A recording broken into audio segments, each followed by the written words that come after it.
Maurice Martin. This was Very Dark Man's arrival following the investigation of the House of Reps on the Bobrisky EFCC 15 million naira bribe. It's crazy that Very Dark Man was present and Bobrisky was not present. Guess what? Very Dark Man refused to speak. But Very Dark Man said if Bobrisky is not present, that he would.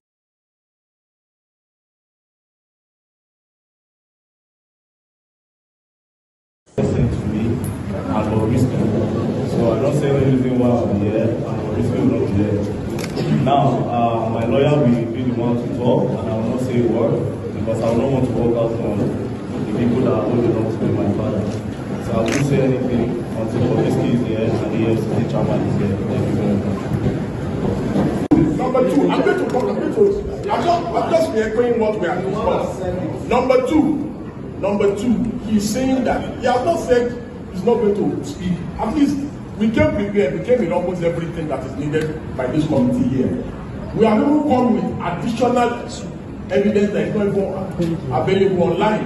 We have come with everything. So he's not saying, I don't want to assist the committee, I don't want to talk. He's saying because that person who should be here, who is not here, who has sent a lawyer to represent he or she, that he is not going to talk directly, that he's going to talk to his counsel. That's just all he's saying, and nothing more.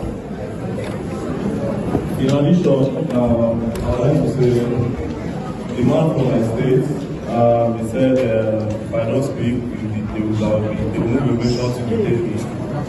I will not mind being detained. I will not mind, let me just sorry, please. And also, in the voice notes, Bobrisky said something about the Godfather. So it's obvious that there's a Godfather somewhere that might maybe told him not to come, and nothing will happen because he has disrespected everybody here by not coming, and you are trying to force me to talk, and you are already throwing the little threats that you detain me. I was staying in the cell, and this is not my first time, it's not my second time. So I'll go and stay there until he's ready. But for now, I will not say anything. If I say anything, let me die. I think you should look at your left, look at your right, and see what is going on. Especially if you are in Nigeria, you will understand that we are living in a crazy world, a very, very crazy world. And people who are heading the crazy world, they don't care about what is going on. All right, today, let's look at what really transpired when the House invited the Very Dark Man, about the issue that is going on. We're going to look into this issue and try to deliberate about this because a lot of people might not like Very Dark Man. People might hate him, but you see at this point we are in Nigeria. Anything that is going to expose corruption, anything that is going to drag people who are killing us down, that is what I stand for. Yeah. Anything that is going to bring out the legs of people who said that Nigerians will not survive, Nigerians will not succeed, that is what we are going to stand with. I know what he's doing is not easy. I don't know his motivation, but you see, his kind is needed in Nigeria at this moment. How can it be that someone like Bobrisky, despite his controversial transgender dressing, whether I don't know whom she is, whether it's she or he, I don't know. You still have top politicians who are backing him or her, I don't know. You still have so many people that she can boast with, that if anything happens to me, I have godfathers who can make us. And to the extent that, and then the EFCC collected 15 million to drop, money laundering case. Not only that, they said the prison officers, they gave her, a house, an apartment outside the prison, and they called it VIP treatment. VIP treatment to Bobrisky, right? Why someone like Nnamdi Kanu in detention, they are preventing his lawyers not to visit him, and so on and so forth.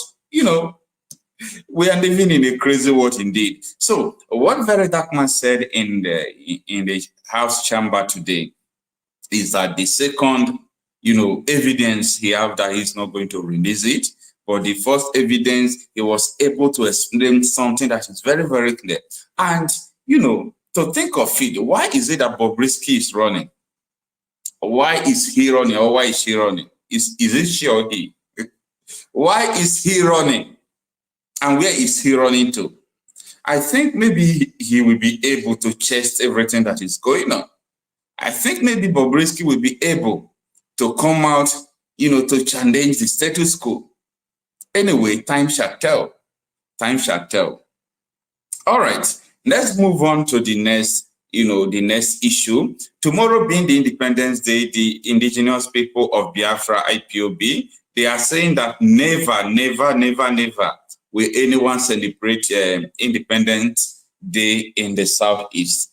Let me know what you think about that. This issue that is happening in the Southeast, it shows that we don't have government in Nigeria, especially the government that have the people at heart. What is a country? Or who are the people, if not the masses, who said we want this or we want that? The issue in the Southeast is an issue that every living president, any president that have the people at heart, any president that says that, yes, I am here to work for the people, they can solve the issue in the Southeast within 3 months. The issue is not hard. It's all about constitutional amendment to give them referendum. But people don't want to. I was listening to some senators, especially those who are Tinubu boys, that they are rejecting the proposition of the regional government for Nigeria to return to regional government. Even the regional government that a lot of people will kick against, because people want to separate, people want to divide, people want to go in their separate ways. But these senators are still kicking against the regional government, bill that they are trying to propose. Can you just see the kind of people we have in Nigeria? And you know what that means? And the man said, if we have regional government, meaning we have given Southeasterners Biafra. Tell me, what is the fear of these people? If we have regional government, meaning we have given Southeasterners Biafra, I don't really know. What do you think that is the problem? Because I do not see any reason why someone will be, angry, or why someone will be objecting a regional government. I think that should be one of the, important solutions that could save this country. Because as I speak to you, we don't have a country anymore. We don't have a country. So tonight we are going to establish an evidence. We are going to establish another dimension of truth. Why the government of Nigeria are causing, or they are committing treason. They are the one who are supposed to be charged with treasonable felony. Do you know that in a country, when you import somebody illegally, you commit treason because you betray the country? And especially when you import terrorists into the country, that is a treasonable felony. Now, I am going to establish this tonight because I have a very important personality watching me tonight. We spoke before this live began, and these people are politicians, and it is important we let them know that they are our problem. I know they are here watching, but it is important we let them know that they are our problem. We are going to establish the proof tonight that the government are the one who are supposed to be charged with treason. Presidents, both the senators, the House of Reps, because all of them under their watch, people were imported into Nigeria.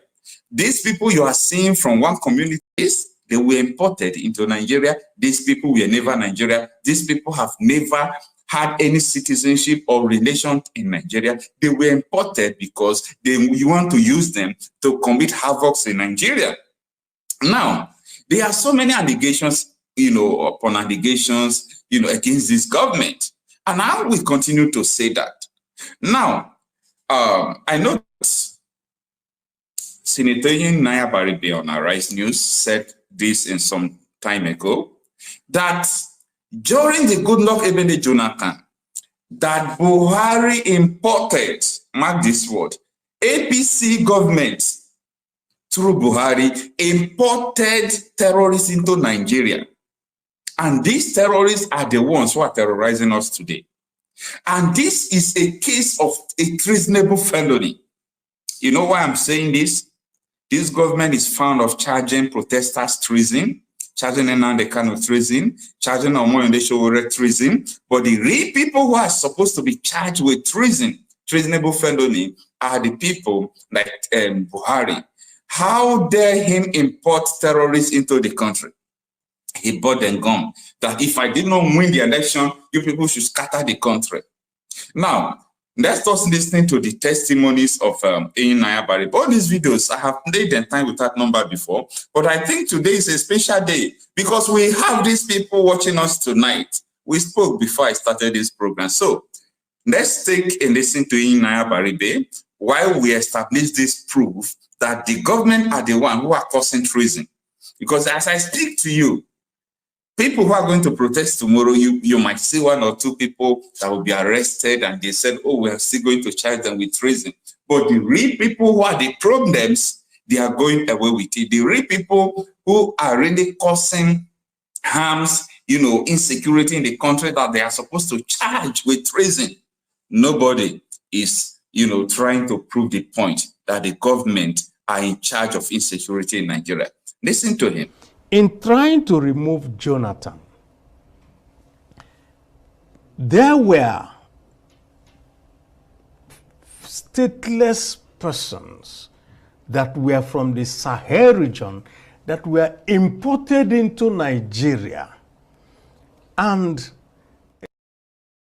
now, before you watch the video to the end, this video was made, this interview, he granted this interview 4 months ago. There was a time in this year where they were talking about the right of cattle. The right of cattle in the Nigerian Senate, whether the cattle should be allowed to move from one place to the other part of the, people, whether they are the one who owns the cattle, said, no, every human being is supposed to move from one place to the other. And Akpabio was asking a question, a good question for the very first time since he became the Senate president. And he was asking, are cattle or the cows, are they citizens of Nigeria? And that is a question people have not answered till today. Let's listen to him. in trying to remove Jonathan, there were stateless persons that were from the Sahel region that were imported into Nigeria. And a former chairman of PDP made that statement. I'm not the person that made it. But that importation is a fact, is it? That importation is a fact. What has happened in Nigeria is that most of the time when something comes up today, we never sit back and say, how did we get to this point? We got to this point by virtue of the fact of the effort to remove President Jonathan. There had always been this herder-farmer clash, but it never got to this point where whole communities were exterminated so that some people will be roaming freely within their land, which is what happens in Plateau and in Benue State. I think Benue is the worst hit. Precisely. Yeah. And you know why? Because most of the banks of the Benue is lush. Because it's watered by the Benue River. And so they want, these people came and they want. And who are these people? And that's a question that we have not dealt with. The bill first said that we have to confine these people to the ranches within their states of origin. And somebody woke up and said, no, every Nigerian has a right to go around. There's no such thing like a state of origin. Why will anybody make that statement? Are you hearing Reason him? is that in trying to remove Jonathan, there were stateless persons that were from the Sahel region that were imported into Nigeria. And a former chairman of PDP made that statement. I'm not the person Right, that made it. that importation is a fact, is it? That importation is a fact. If you ask any Nigerian Fulani, he will tell you that there's something called the Bororo Fulani. And that Bororo Fulani are these imported ones. They don't own land. Therefore, what they want to do is to settle in Nigeria. They were given free passage, let me just say it, by the Buhari regime. And we were shouting at that time, don't bring people into Nigeria who are not Nigerians. They won't have sympathy. They won't know what has happened. All they want to do is displace you, take over your place, and roam freely within that.